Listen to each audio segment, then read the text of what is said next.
Okay, I'm back again. I've just been lazy in her bed for a while because it's just irritating. I can't guarantee that she's going to be quiet if a dog passes by the window or something. So I'm just erring on the side of caution and putting her into her bed for a wee while. She might just relax a little bit herself too, because I think it's stressful for her as well, all that barking. I don't know. Anyway, okay. So remember, I was talking about the particular and continuing to seek those the general parts. So let's see now. I'm going to do that again. Come back to finding the general shapes of the reds and the spaces between them. And it's great that you can lift off so easily on this paper. It's Yupo paper is what this is, I think. I sometimes use shirt card, which is also a nice surface to lift off. You can lift off any surface that has gesso on it. But like the ampersand boards that I think it's Jackson's that do them, or really any primed board is also a lovely surface to lift off, I find. Okay, so I'm going to put on a little bit more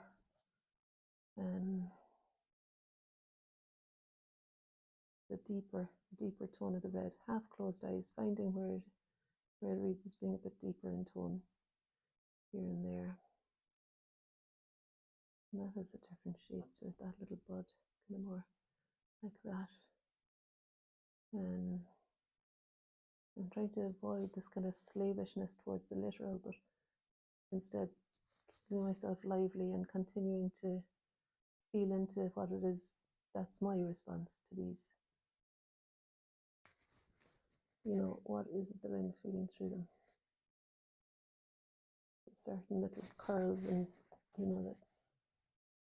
that make me feel excited, and so those are the things that I'm endeavoring to explain here.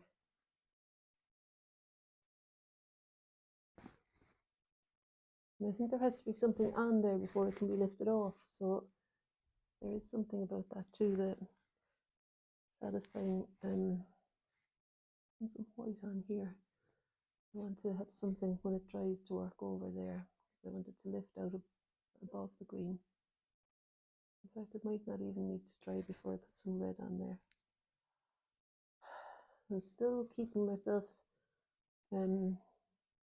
aware of not doing too much, best I can. I think it's a human characteristic, this desire to chase things and really completely pin it down. And there's something more beautiful can happen, I think, when it's allowed to breathe a little bit. Maybe in that spirit I might use a touch of ink here for this petal that sits in the front. I like the drip there, but I'm going to lift it off for now because I want to maybe make the strip with a brighter colour. And this is acrylic ink. And it seems to me like that petal is one of the brightest. Might feature in other areas too, that brightness, even as a drawn edge.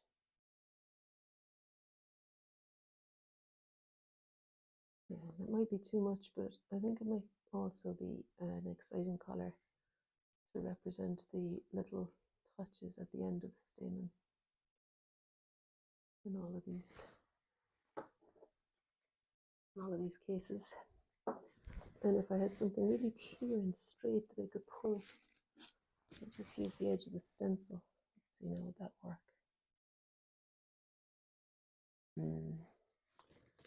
I think what I want to do is to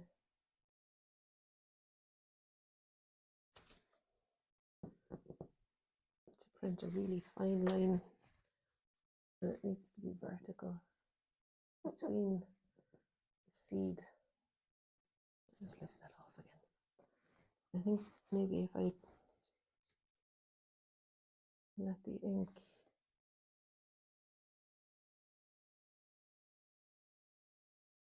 create that Not sure if that's it. Yeah, I could do it with just a bit of paper, I think, to print those little staining things on. So a narrower piece. This might do. And I'm going to try just with the paint rather than the ink. I think maybe the lost and found, you know, that using the paint like that, maybe it might print on something that's a little bit more satisfying for these staining. I'll just try it. Nothing happened. Very, very little printed on there. Maybe try it here again. A couple more. I'm noticing the bunch of them and how they extend out.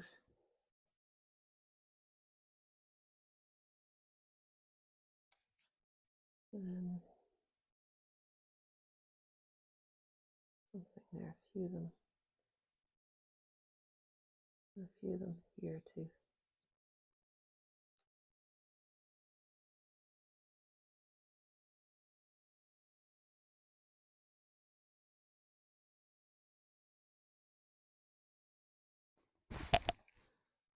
Yeah, something happens anyway. We just crack open the space between the bottom, the seed at the bottom and the staining coming down. Anyway, maybe as it dries, like I could get maybe a cocktail stick or something really thin. Maybe I'll find somewhere here. Or even possibly just the corner of the paint box, of the paint tube. Let's see if I can pull up something from there. And maybe pull down or create a little dot and pull it up here too. But the verticals are never as true as they would be by printing, I think. Anyway, I'm going to leave that carry on. Because again, it feels like as soon as there seems to be an inching towards a particular, I want to kind of resist that because I know it's a road to maybe losing some energy or something. So I've got some purple mixed with the ultramarine blue here in order to capture the inside of the fuchsia. Now we know it's purple, but I don't know if it's that purple. And I like the position of that one, so I'm going to invent the position of the purple because I want it to be here. It'll be covered by some green, and then there's also a purple bit peeping out here. But honestly, it doesn't read as at all as colourful as that, so I'm going to put some brown into it to really subdue that brown and blue, I think, just to make it a much more muted purple. Don't want it to be as colourful as that at all. I think I wanted not to. Oh, let's lift it off the red too. Okay. That dark a bit there, and then dark in here, and then dark to the left of that petal too. And again, I want it not to be so kind of placed or something. And then over here, there's this darker edge. Very big. The centers of these fuchsia are quite. They've got quite a lot of volume to them. And on this side, it's lighter.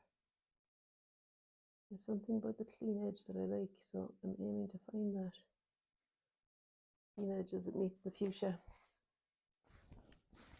Not sure how good this angle is in the end. I thought I was doing very well putting you up there, but I think maybe you're too high to see very much. If on seeing this you want to have a go at them yourself, get in touch and I'll send you a photograph of my viewpoint of these fuchsia. Right. Okay, I might go back now to some of the. I might go back to the green and see about putting in. You could touch in some collage actually. In some areas. There's this green here that might be